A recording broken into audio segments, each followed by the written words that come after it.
So I met Pat 20 years ago when we taught middle school together. At the time, he was a basketball player and basketball coach, had a gift for connecting with kids, was known for some pretty epic pranks that we won't talk about, played a mean game of Phase 10, and had a lot of life ahead of it. That all changed in the summer of 2009 when his life was forever altered. My husband and I watched him overcome crazy odds and persevere through the hardest point in his life so he could live his dream today. I'm honored to introduce our speaker for today's assembly, Pat Lynn. Let's give him a warm Mason welcome. I am blessed to have my friend Janelle, who has been one of my friends, through the hardest times in my life. The hardest. I'm going to talk to you about perseverance today. And a quick definition of perseverance would be to be able to continue towards a goal in spite of difficulties. Right? And you guys can see that I'm walking here with a walker today. Most people who are, my age, even though I'm getting older, I got some grays coming in, they don't walk with walkers.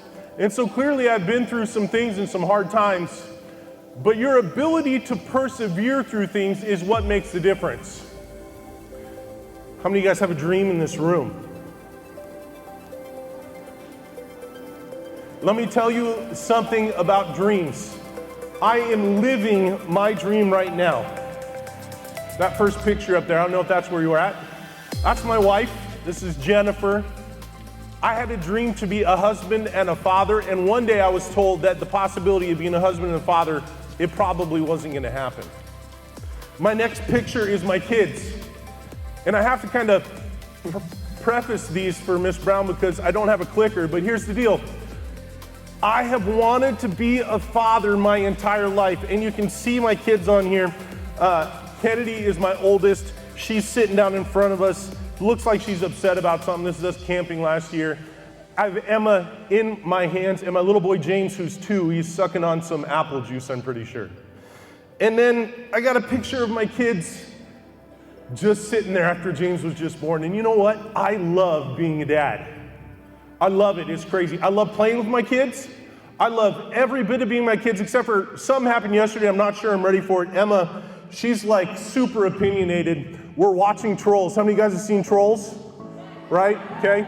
So we're watching Trolls 2, and they're getting the band back together, and one of the brothers is surfing on a wave, right? You know where I'm at? And my little girl who's 4 says this. She goes, "Daddy, I like him. He's purple." And I'm like, you're 4. Hold on. Let's move past this. Okay? But here's the thing about dreams, guys. Your dreams are really, there's 3 phases to getting to your dream. Okay? And one of them is a phase of discovery, and this is where you guys are about to get to, or maybe you're in right now. Discovering different things in life. Maybe you want to be a basketball player like I was, maybe you want to be a teacher, maybe you want to be a scientist. I don't know what it is. Okay, but for you, it's something, and you're discovering it, all right? It's important to go and discover. It's important to try new things even when you think you're not good at them. The second phase is when you make a determination. This is what I want to pursue. And you do things like going to college when people said, you know what, maybe college isn't for me, and you decide you're going to try it and you're going to do it. Or trying out for a team when you didn't think it was your thing, right? You're making a determination and you're going after it. And then you're going to spend a lifetime developing your dreams. And here's why I say that. How many of you guys know who Usain Bolt is? Right? For those of you who don't know, fastest man ever, okay? Fastest man ever. You know what Usain Bolt said? He said this. He said, I spent 4 years preparing for a 9-second race, and then it was over. And he was talking about the Olympics. And so what I want to talk to you about today is having an attitude of perseverance instead of pushing towards a single destination. Because if you develop an attitude and a lifestyle of perseverance like you're going to keep going, once you get to that destination, right, like Usain did when he won the Olympics, what was he going to do with the rest of his life? You've got life to live past that, and you need to know how to persevere. My dream starts right here. Can I have that picture of me in front of the river right here?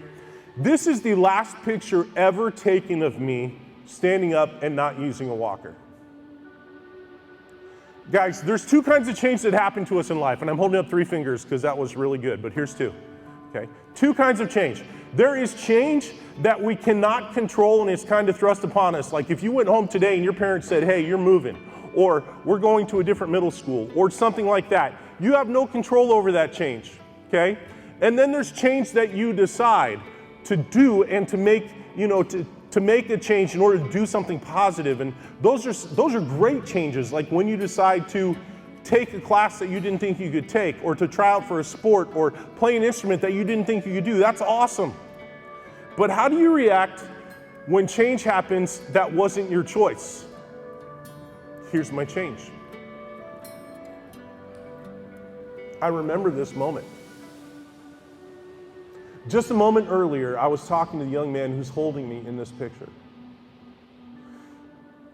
There were a couple of nuns on the other side of this river. I was in the Dominican Republic on a trip down there. We were working with schools and orphanages and things like that. And there's a river that we'd been playing on all day, going up and down the river, swimming. We were taking a lunch break. There were 60 of us in the group. Someone just happened to snap that picture of me standing just a moment earlier. And then I had a conversation with that young man who's holding me, and I said, hey, is it safe for me to dive in here? And he said, go for it. And I remember diving into the river. I remember it. I remember hitting a boulder. I remember the feeling. How many of you guys have hit your head on something before? I remember being face down in the water and trying to move my hands and looking at them as I looked up and them not moving.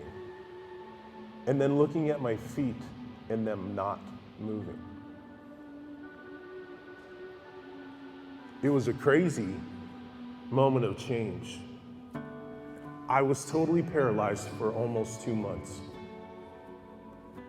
It took them 10 days to get me back in the United States. When I got to the United States, I'm at the hospital. The surgeon comes to me and he says this, hey, Pat, you're never going to use your hands again. You are never going to walk at all, and you're not going to have kids. But here's the thing. We need to do surgery on your neck, and we're going to put eight bolts and 2 rods in there. And if you don't do the surgery, the first time you get whiplash, it's going to kill you. And there's this crazy thing, guys, called hope. Hope's an amazing deal. Hope and perseverance are like one right after the other. Because I knew what the surgeon said, and I knew what the surgeon believed.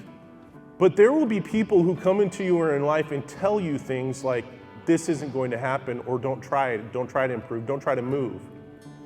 And that's okay for them to have an opinion, but you are going to determine your outcome. I hope you hear me really, really clearly. You determine your outcome for your life. Some of you in this room right now, you don't like coming to school. Your parents are like, hey, it's time to get up, it's time to go to school, and you're like, no. The bus comes and you're like, oh my gosh, I gotta get on the bus again, are you serious? Someone at the bus stop starts talking to you and you're like, shut up. You get to class first period, the teacher's like, wake up, because you're sleeping. Okay? It's not your place. I get that. It's hard. Some of us have the same issue at home. You come to school and you're like, I want to be here all the time, because you know what? Home is a really hard place for you to be. There's people on both ends of the spectrum in this room. And you know what's crazy? Sometimes we judge people. We look at them and we're like, ah, man, you're not as good as me. And you have no idea what's going on in their life or what they've had to walk through. But no matter where you start, where you end up is up to you. So I want to talk to you about some principles that I've learned through my journey today. And I want you guys to soak these in, to listen to them, to just etch them into your heart so that when things become difficult for you, you can remember. Because all of us go through hard times in life. But you are in a place surrounded by teachers who love students and want to help you. So it's a great place to start with doing what's going to help you to get to the next spot. So, I'm totally paralyzed. This next picture is me getting taken into a gutted out ambulance. They've got my neck strapped down. There's nothing in there. It took them 4 hours to get an ambulance to where I was. Doctor said that if I panicked in the river at all, that I'd have a hole in my throat where there would be a machine pumping oxygen into my body for the rest of my life. But because I didn't panic in the river, that didn't happen. The next picture is me wearing a neck brace right after being told I was never going to move again. I want you to imagine that moment.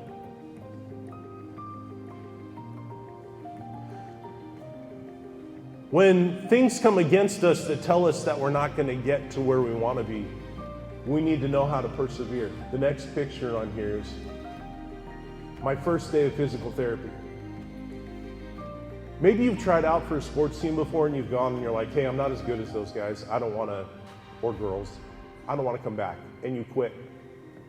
Or maybe you go to band and you look at the person playing first chair and you're like, there's no way, and you don't practice because of it. I want to show you my starting point. How many of you guys have ever lifted a weight? Okay. Maybe you started with the 5-pounders and you were like, oh. This day right here, this is 2 weeks after breaking my neck and having my surgery. The doctors sat me up for the first time and they said, Pat, your only job today is not to pass out. We all have different starting points. That's where I started. There's a great quote by a man named Winston Churchill. He was prominent in England during World War II. And the Nazis were bombing the tar out of London. And Winston Churchill said this, well, if you're going through hell, keep going. Keep walking. It's a picture of me being transported to an airport, and the next picture's up here. This is my big body getting shoved into a little plane.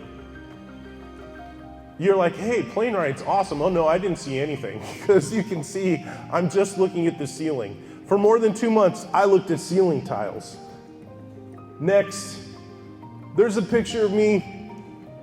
You guys see that thing that looks like a straw that's in my mouth right there? That is a remote control. With my tongue, this is my first form of communication, I would push it one way and it would call the nurse or a doctor, and I push it the other way and it would turn the TV on and change the channel. And some of us go home and we're like, man, I don't got a good game system, and you're bored. No, that's where I started, right? You gotta find ways to move. And so, signs of progress right here. You see me doing a thumbs up right here in this picture? A couple days before, after being paralyzed for 2 months, I'm laying in bed, because that's what you do when you're totally paralyzed, and somebody dropped something. And you know what happened? I squeezed my butt. Like, somebody dropped something and I flinched and my booty just kind of squeezed. And I was like, hey, I think I moved something. Like, oh my gosh, something moved. So I yelled, I'm like, nurse, nurse. And she comes in the room, she's like, what's up, are you okay? I'm like, I moved something. And she's like, that's great, that'll happen. I'm like, yes, that'll happen. Oh my gosh, my goodness. And so I'm right-handed. You can see this is my left hand. My left hand started moving first, and I'm just gonna do this on my knee right here. I'm just gonna move it just a little bit. I noticed that I started being able to move my pinky. And some of us were like, oh, I'm starting in a low place, I don't wanna do it at all. When my pinky moved, I was like, rep, rep, rep, rep, rep, rep, rep, rep, rep. Like, I'm moving. And then I remember when I could pick up my hand like this. As a matter of fact, the day I could get it up to my mouth, which took me 3 months after I moved. The day I could get it up to my mouth, I had a girlfriend, not my girlfriend, but a girlfriend, clarifying, who came over, and she came up and she brought me, calls me, she's like, hey Pat, what do you want from Red Robin? And I'm like, I want a Raging Cajun chicken sandwich. It's not on the menu, but if you go to Red Robin, you can order it and they will give it to you. So she brings it and she takes it out of the wrapper and she puts it up to my mouth so I can eat it, and I take a bite and I chew it all the way, and swallow and everything, and then I let her do it again. And then the third time she goes to do it, I pick up my hand and I grab the burger and feed myself, and she's like, you jerk. And I was like, yeah, guess what I can do? Isn't that awesome? Because here's the thing, things change, and as things change, we got to keep moving and move with them, and we got to celebrate signs of hope. That's what it says up there. Some of us do something like, maybe if it was me and I'm taking a tough math class, maybe I failed the first one, so when I get a D next time, I'm like, I still got a D. No, you did 10% better.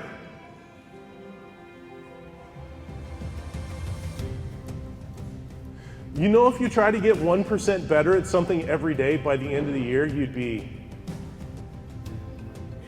365% better. 1%. And we think about it and we're like, I don't know if I want to go, but you got to keep going. So I started doing lots of thumbs up. That's the next picture right here. Pretty soon I could move my arm. Then you know what? There came a time, go ahead and go to that picture of Megan and I, where they put me in a wheelchair. And some of you guys are like, hey, I don't know about a wheelchair. I'd rather walk. But you know what? A wheelchair is better than not being able to do anything. By the way, when I was in high school and middle school, I was really afraid of people in wheelchairs. They're just people like you and me. They're just like everybody else.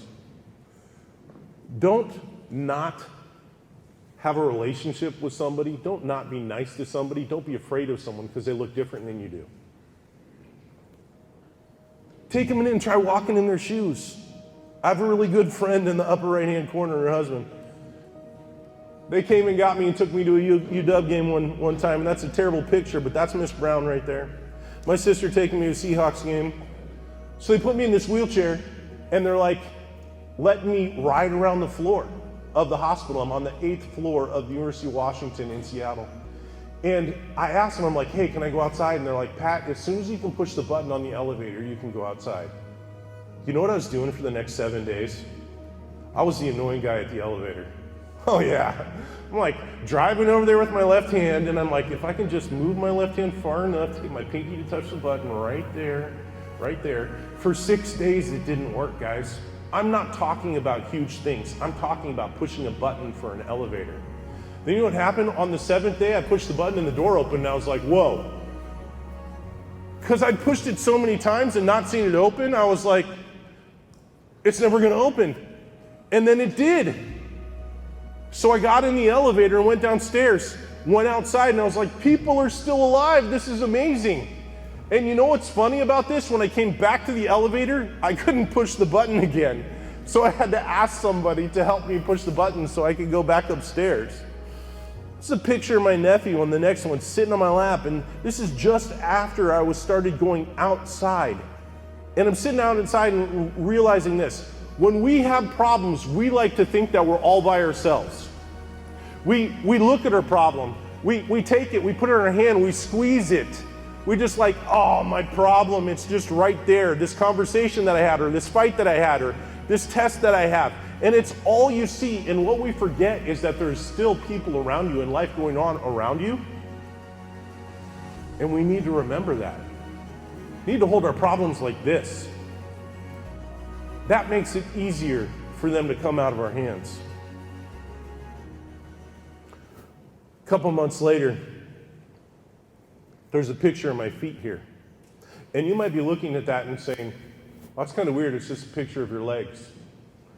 But if you go to the next picture, this is a picture of me learning to stand.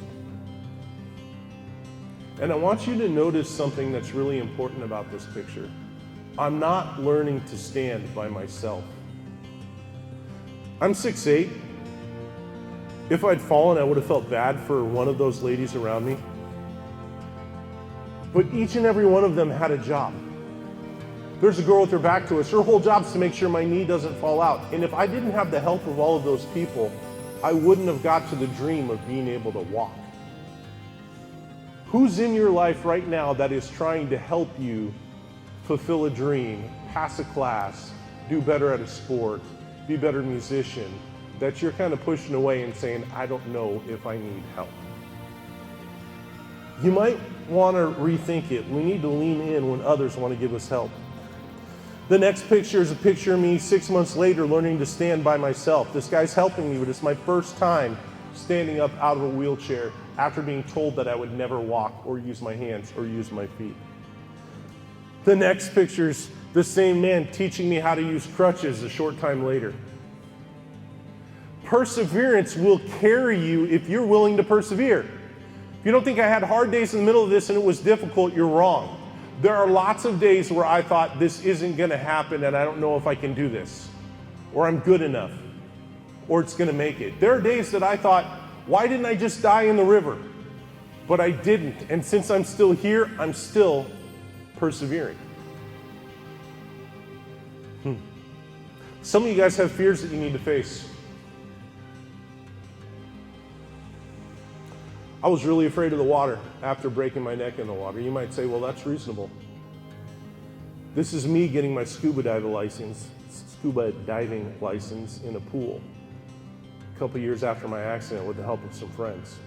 Some of you need to learn how to put your scuba gear on, hypothetically, your proverbial, your gear. You just need to learn to gear up and walk towards what you're afraid of. Go ahead and go to the next one. This is the scar on the back of my neck.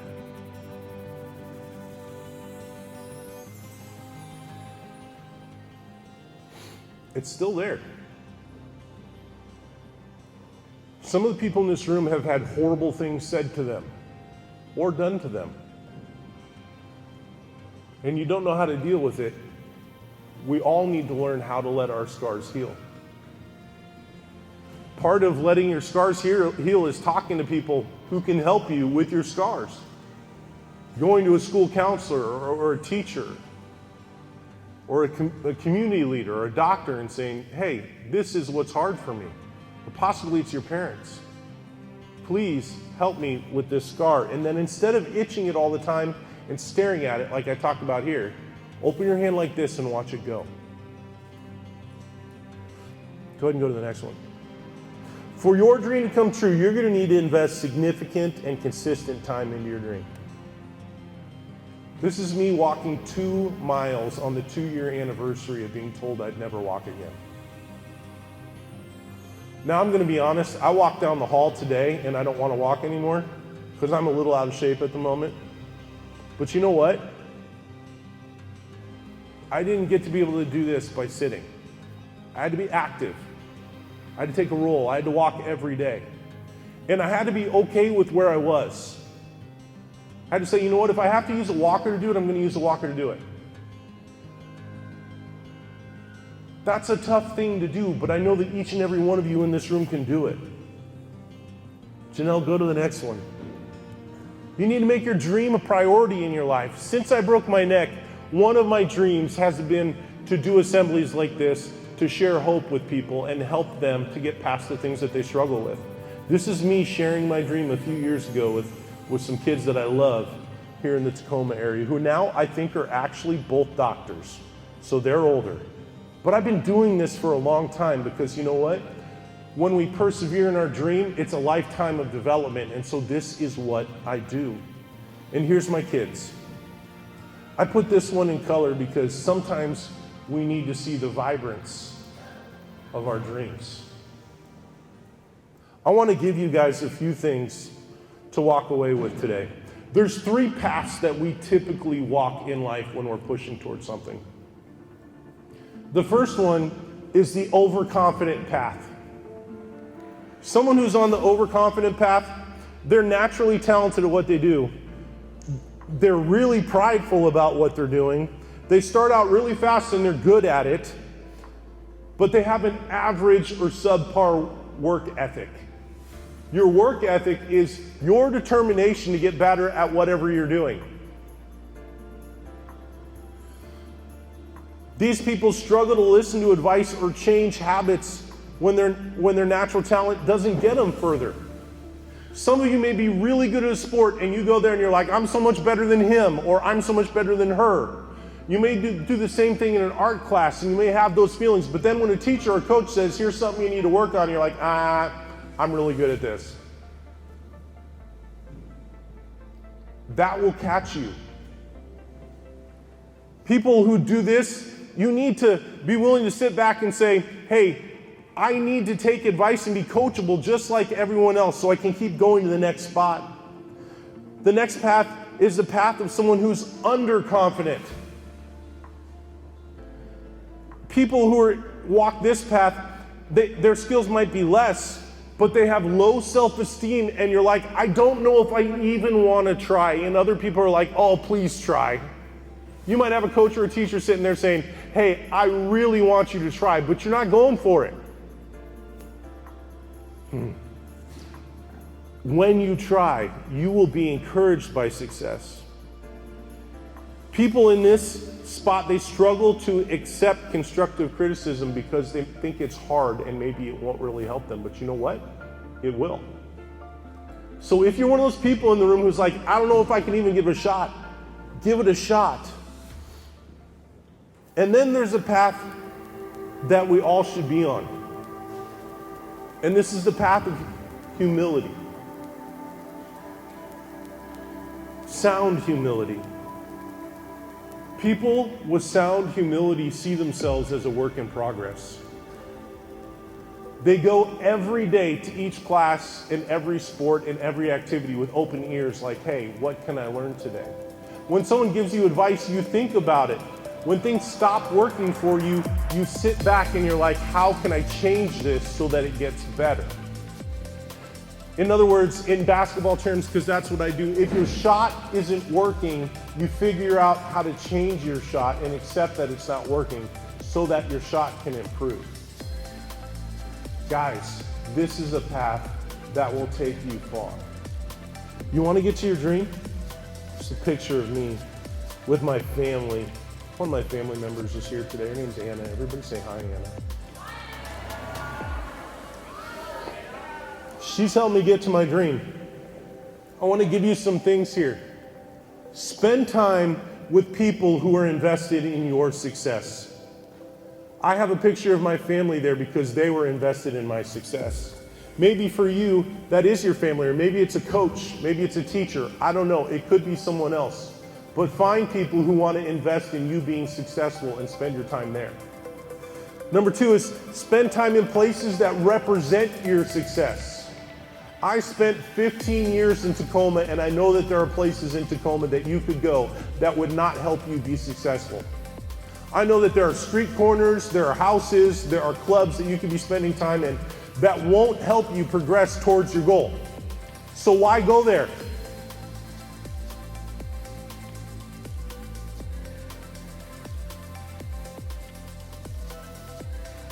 Some of you guys are going to parties, you go to a party and people are doing things at those parties that you know you shouldn't partake in if you want to get to your dream. When you get there, turn around and walk out. Spend time in places that represent you being successful. I want to get thinner, so I don't eat at McDonald's. That's just how it works for me, okay? Next, build habits that help you with your success. You want to be a musician? Spend time working on being a musician and building things into your life that help you get there. Don't waste time doing things that you're going to look back and say, why did I do that? Don't compare yourself to other people who are trying to do the same thing you're doing. Compete with yourself. Let me say this one again for you. Don't compare yourself with people who are trying to do the same thing you're doing. We're all gifted differently. Compete with where you were yesterday and try to get better. That's how you get better by 1% every day. Take every time you fail as a footstep towards you being successful. You guys, there's a picture right here of me living my dream. Now you might say, Being a dad, I don't know if that's much of a dream. I'm fulfilling the awesomest thing I could possibly be doing with my life, and behind me are pictures of joy. I'm here today because I believe that you can reach your dreams too. I hope you have a beautiful day. Thanks for having me.